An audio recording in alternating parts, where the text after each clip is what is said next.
Hey love, so today I'm going to show you how to achieve this affordable wedding invitation under $100.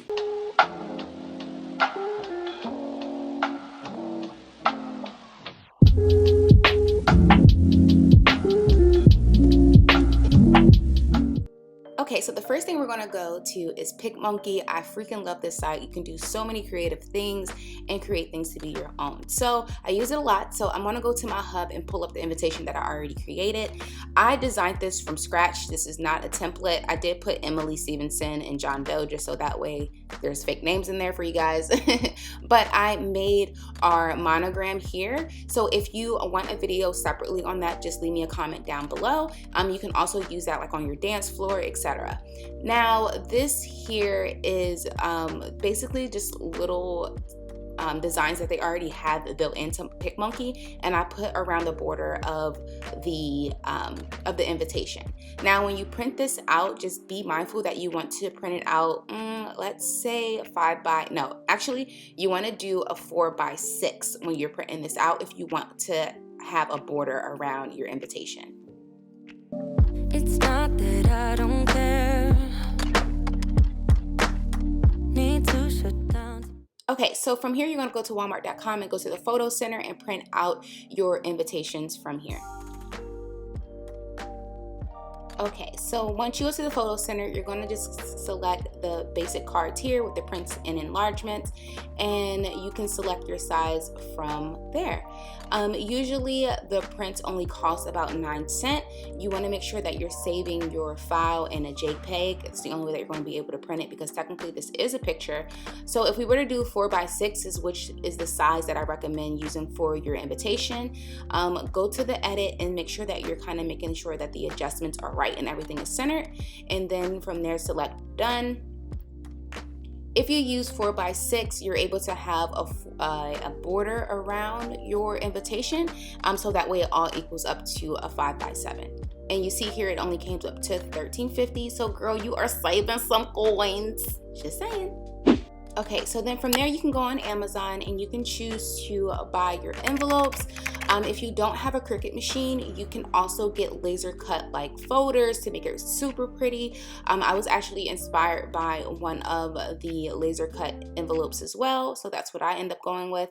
But anyway, so as you can see, you can usually get like a box of 100 for 5x7 envelopes. That's the size that you will need for your invitations, unless you're doing like one super big, but this is just the traditional way. And if you wanted to do the laser version of it, give me one second, I'm trying to figure out what it's called. Oh, laser cut invitations. This can kind of give you a little bit of inspiration as well. If you wanted to go a little bit out of your budget, let's say you only want to spend like $150, and depending on how many guests you have, you can still stay within your budget. So this is what you can use. As you can see, I kind of mimicked these here because I really love the way that they looked.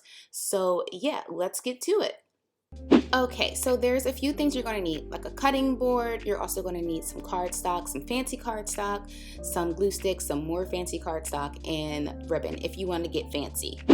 Okay, so now we're going to take the jet black cardstock. This is going to be what you're going to use for your borders, and I'm going to cut this with using the cutting board at a 5x7 because again, I want a nice border around my invitations. And because I'm adding a dress code card as well as an RSVP card, I'm going to take that same piece that I cut from the 5x7 and cut a 5x4. So you can choose whatever look you decide to go with, but if you're just using an invitation card, you can just use that. But because I have an RSVP card and a dress code card, that's why I decided to do mine this way.